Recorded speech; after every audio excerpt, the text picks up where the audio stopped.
What up? It is Sanni here, and I'm going to be talking about Tate no Yuusha, only for the simple fact of Black Clover was just another filler episode, so they're pretty much like taking their little break or whatever. So there's no reason to like report too much on that. It was just pretty much them still doing the Star Festival and all of that, and they just have like a cooking contest and all that.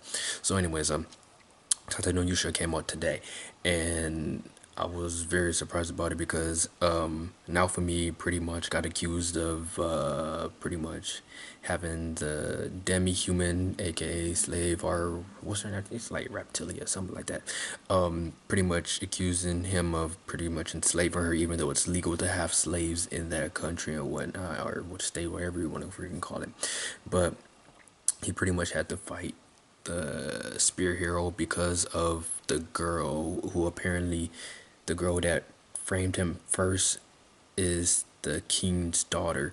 So it was pretty much all put together like how this all happened and whatnot.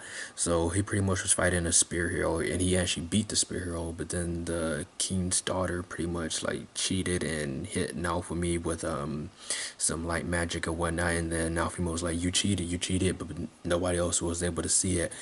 But the thing that caught me off guard was the other two heroes, the bow hero and the sword hero. They actually backed up now for me in saying like we've seen when magic that actually happened. So I was like, wow, that's the first, because when he first got accused, nobody believed him or anything, even though they didn't say anything afterwards that happened, because he was pretty much crying on Reptilia's leg, and apparently she's grown to pretty much an adult now, even though she used to be a kid. And what, the past two episodes she was a kid, and now out of nowhere she's an adult.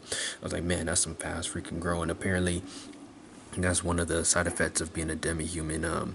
You grow very fast when you level up, and that's why they're hated, which I don't really understand that aspect, but I mean that's how that anime is going. But I have to say it was a very good episode. But then as he was getting accused of all this like darkness coming around him, so I wonder like if he has like a cursed like if he can actually, because he was having like I don't know how to explain it, but like he's pretty much going to the dark side, or so you would say. And I was really wondering like what happens if he goes fully into that. Like, would he just destroy everything and not care? Because he obviously doesn't care about the world, because the world is always like bringing him down a peg, and it's just like it's just not for him or anything like that.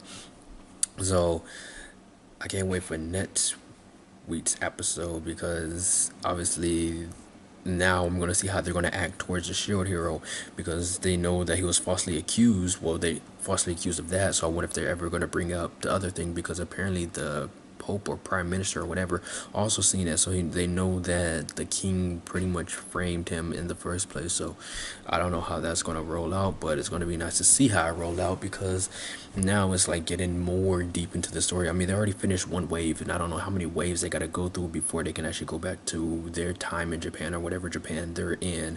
So obviously I don't know if it's going to be a long anime or if it's going to be a short anime. I didn't check to see like how many episodes was coming out for this season.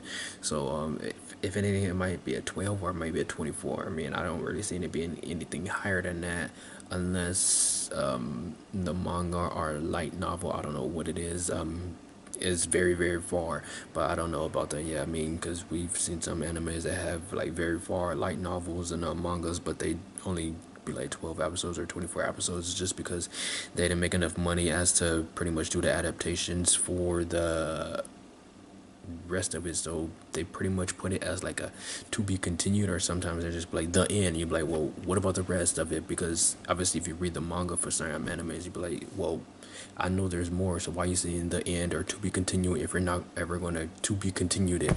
Or like sometimes where studios go like bankrupt, like for Dead Man Wonderland. I was just hyped up for that, and then I found out that they went bankrupt. I was like, well, why couldn't no other studio pick it up? I mean, it was a very good anime, and I wish another studio did pick up that anime, because I think it would have done very well in sales.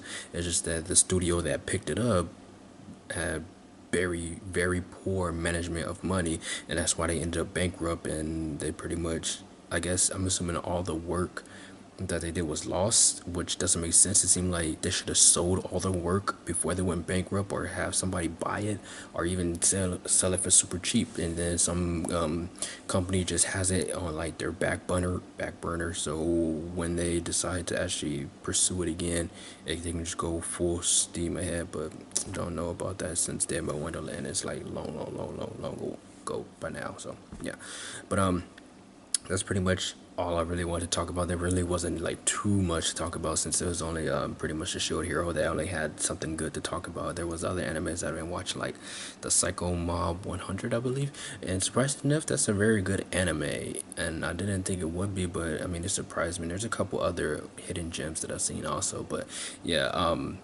I don't know if I'm going to be talking about those, because I know the Psycho Mob 100 season 2 came out, so if anything, I'll probably talk about that once I catch up, but we'll see how that rolls out. But this is all for this little small short video. This is Sanni saying sayonara.